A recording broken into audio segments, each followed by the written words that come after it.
A lot of times I will be asked as a coach, how do I become more confident when I speak? Now I could make this a 1-hour video, but I'm going to keep it really simple. 3 M's for being more confident. 3 things that I do to feel more confident, and I'll tell you why they make me feel more confident. And you can decide what works for you. And if there are things that you do to make you feel more confident, please let me know if there are things that I don't mention that make you feel more confident when you're on stage. The first M is memorize. Now, this is a controversial word in speaking. Some people think memorize your whole speech. Some people think don't memorize a thing. I'm in between. I memorize 3 things: my open, my close, my transitions. I want to memorize how I open because sometimes I'm very nervous. Forget that. Every time I speak, I'm very nervous, and I don't really worry about that anymore. I just know that means I care. I make sure I stay hydrated so I don't get dry mouth, and I know my content so I feel confident presenting once I get into it. But those opening words, if I can nail those and I know exactly what I'm going to say, it doesn't matter if someone's cell phone goes off or something distracting happens. I start strong and I flow into my speech. So important to start with confidence, and the way to do that, in my opinion, is to memorize those first couple of sentences to make sure that you start off strong. I memorize my transitions because I want to make sure I flow seamlessly from point to point.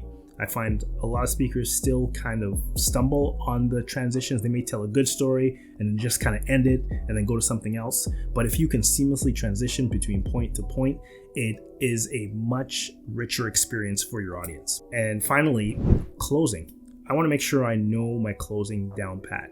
I've gotten to the point where I don't memorize my entire closing. I just know what story I'm going to close with, and then I have a quote that I like to end my youth speeches with, and then a different saying that I end my talks to police officers with as well. And I know those words down pat. So I know that when I start strong and I finish strong and I seamlessly transition and I have those things down, everything else falls into place. I don't want to memorize too much more than that because I like being able to flow with my audience within a story. Sometimes if they're really feeling a point, I kind of go deeper on it, take my time with it. Sometimes I have a different audience that's kind of more reserved, so I can kind of get to different points in my speech.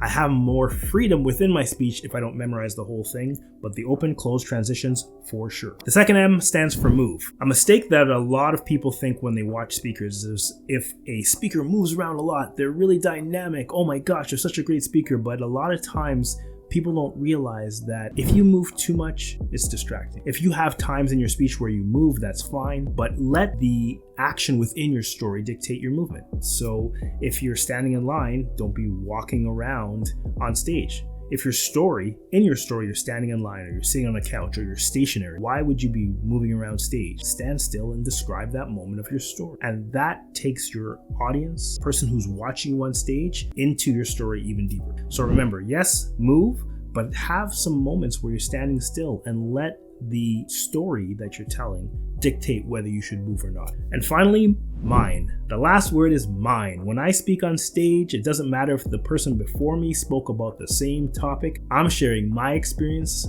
so my stories make the speech unique to me.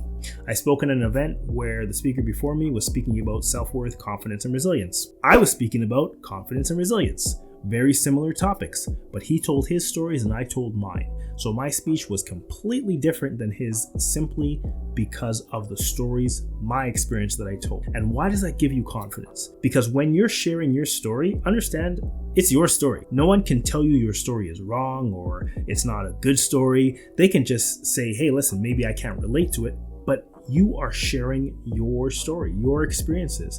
And if you go in with that thought process, I'm sharing my experiences, I'm trying to give them something that can help them based on what I've learned in my own life, there's such a humility and an ease that flows into your speech, and it will give you more confidence because all you're doing is sharing your stories, trying to help other people. So remember these 3 M's: memorize, move, and mine. These are the things that will make you more confident when you speak. They're very simple. And remember, if there's something that I haven't shared that you find makes you more confident, please let me know. We're all here to help.